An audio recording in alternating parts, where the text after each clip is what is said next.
Jeez, this backdrop is boring. You know, I really just like get some pictures, maybe like big old like Darkbender Bleach reviews like up here somewhere. Like the plain old black backdrop's kind of boring, even though that's basically all I'm wearing. But yeah, probably gonna get some pictures like a Ruki Bankai, maybe a Renju Bankai up here. Ichigo with his new swords. That'd be pretty cool, right? Yeah. It's just boring. Hey, Darkman here, and welcome back to Bleach Chapter 659. And it's back when Gerald and, well, Hitsugai and Gerald are basically just doing like the thing, like introducing themselves. So Gerald asks if Toshiro wants to be his friend by reaching out his hand and crushing the building he's on. But Toshiro just kind of like zips past him and goes into his Bankai, which in this picture his Bankai kind of looks different. It's either his Bankai looks different or it's just like reflection, because it kind of looks like there's like a split, because it looks like there's like a wing forming that like splits off. That's either like, there's either something in between and it's just like being reflected off of because of the light, or that's just how his Bankai is looking now. But the other thing about this is going to be the first fight that Toshiro is actually going to have control over his Bankai for longer than like 10 seconds in his normal state. Because like last time he did it, he was like hollowified, and then every time after that he was, well, the only other time after that he was being controlled by the zombie. So this is going to be like his first fight actually controlling his Bankai in a normal state, because like way back, like long ago, before the second, I think it was before the second invasion started, there was a flashback and Toshiro was trying to perfect his Bankai. But then again, he also still has those like flower things that are like how it used to be. So we don't know really if those are going to like, keep disintegrating, or if he's perfected his Bankai yet, and those just kind of like goes with it. But they won't disappear. Hopefully it's perfected, even though those ice flowers really never came into anything. Like I don't think he ever like ran out of Bankai time. Yeah, I don't really think he ever ran out of it, so it's kind of pointless to put that there, but hopefully he's perfected it. But also last chapter I was kind of counting Toshiro out of the fight by saying that Gerald is going to completely just destroy him. But then I looked closer and I also remembered that the entire Warwelt is made of ice. It's what all of it is just ice. And so then we see, I don't know if you guys can hear that. Something. I think the radiator just came on. It's weird because there was the heater in here, and I thought that was it, but I unplugged it. Okay, whatever. Back to the chapter. So then it cuts down to Momo, like just kind of like holding Shinji over her shoulder, just kind of like looking up at him, like all set, looking up at Toshiro all sad.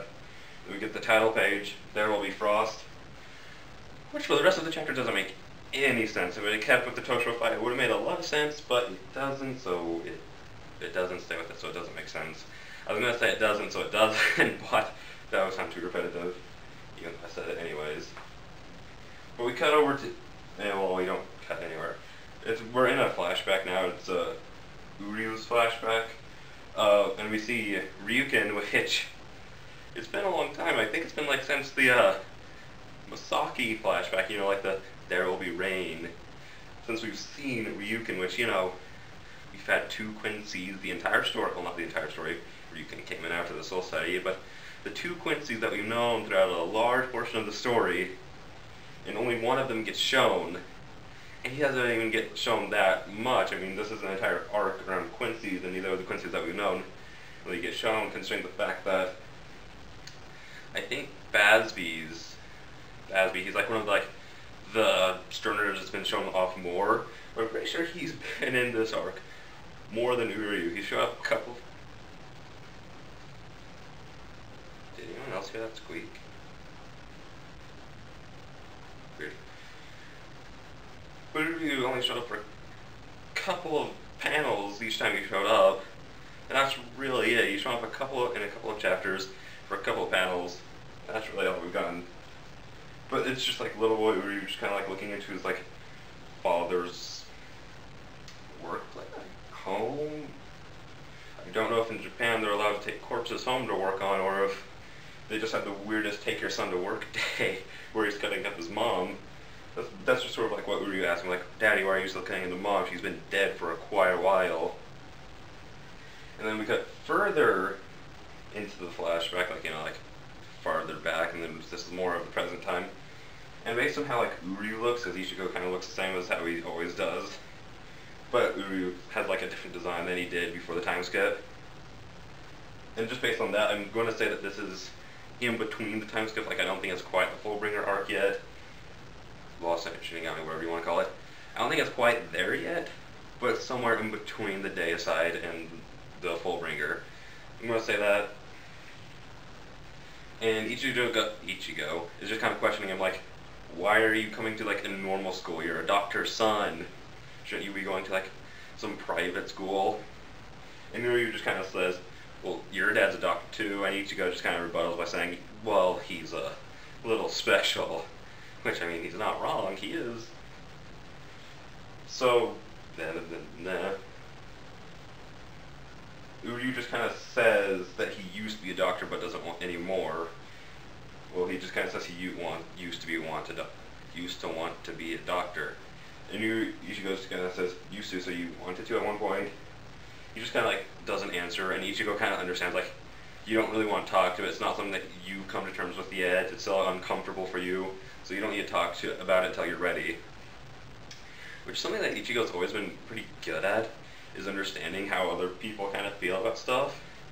Like, say with the Isshin, when he, like, first showed up as a Shinigami, Ichigo really didn't question him. He just kind of told Isshin that he could tell him when he was ready, which took a little over 2 years to finally get. Well, around 2 years almost. And it was that day that Uryu decided that he didn't want to be a doctor if it meant constantly cutting into the body of your dead wife, which I don't really think most doctors have to cut into the body of their dead wife. I guess what I think about this is Ryukin was probably just trying to figure out what he was trying to do, like why Katagiri died, because how it looked from him is she just kind of like keeled over one day because of like the grand selection, but Ryukin doesn't know that, probably, maybe. But yeah, she just kind of keeled over. I mean, there's no way to see if her body was like diseased or she wasn't like hit by a car or anything. She just kind of keeled over. No sickness, no nothing, so that's probably what he's trying to figure out here. And then we are finally back in the present. Long flashback. Well, not really. Just took a lot of explaining. With Uryu walking back into like the big old grand castle in the center, where Hashwolf comes down to see him, and just kind of like says like, "Oh, you look quite worried." And he says that he has the power of the Almighty. He sees that there's nothing but worry within him. In like a brief second, Uryu just looks like super scared, like surprised. But then he kind of like reclaims his composure. He's just kind of listening like, "Oh, you don't think I'm betraying you, do you?" And Ashwell just kind of says, "Well, I never said anything about that. But you are spreading all these things around," which is just like a bunch of like little scraps of either like paper or cloth. I say cloth because it's made of like the one glove that Uryu used to like use as steel. It also kind of looks like little sheets of paper, that's why. But like, the thing with that was, I'm pretty sure how that works, like I'm just saying this off of memory, is in like the area where it was on the glove, I'm pretty sure like condensed the reishi, because it was like meant for training, so I'm pretty sure just made it harder to use. So Uryu, by spreading that all around, was basically making it harder for the Quincy's to gather reishi, which people like Lily didn't really need once they went into like their god mode. So, or Gerald, he didn't really need it. All he needed to do was just backhand everyone once and win the fight. Really, the only person who used it was Perdina, who didn't really need to use it anyways. Yeah, you didn't really help, but you got yourself caught.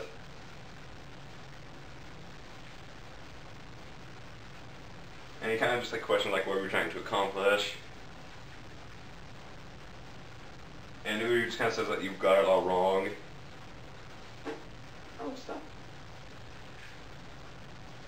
And then he pulls out his sword and says, well then, allow me to confirm my suspicions of whether you're not a traitor, so of whether or not he is a traitor. Which, to me, this seems kind of out of character for Hashwolf, because, like, even in killing his best friend, Hashwolf was always, like, completely, like, calm.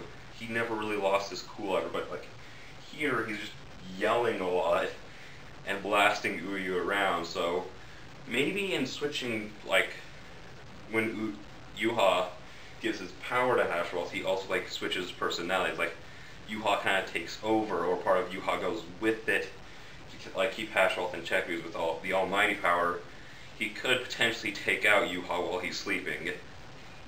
So it's just kind of like a way to make sure he doesn't. This is probably not going to ever, this is probably, like, completely off the ball, and would be, like, way wrong, but if it's right, I'm a genius. But yeah, so he gets blasted through a wall. Doesn't really look like it does any damage, but he appears right in front of Ichigo. Just Ichigo, not Chad or Hime or Ganju, wherever Ganju went. He gets blasted right in front of Ichigo. And he just kind of like says Ichigo and Kurosaki, you know, that whole thing. So kind of what I figure is going to happen next chapter.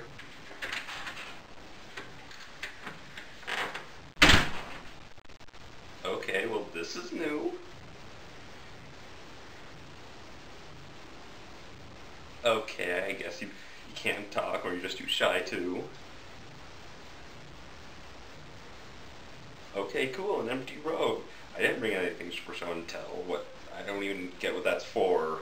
Why are you here again?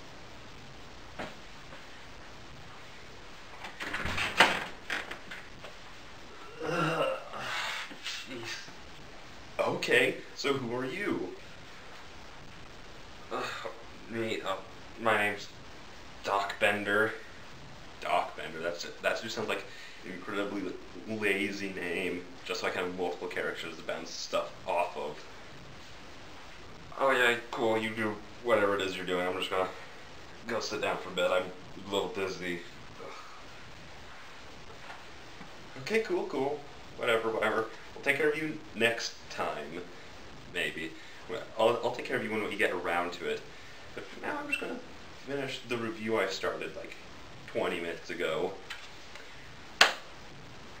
Next time, we're really going to get a tag team fight between Ichigo and Uryu versus Hashwolf, which, with Ichigo's new powers, he could potentially take out Hashwolf by himself, unless the almighty powers comes into that, but whatever. Or we're going to get a fight between Uryu and Ichigo.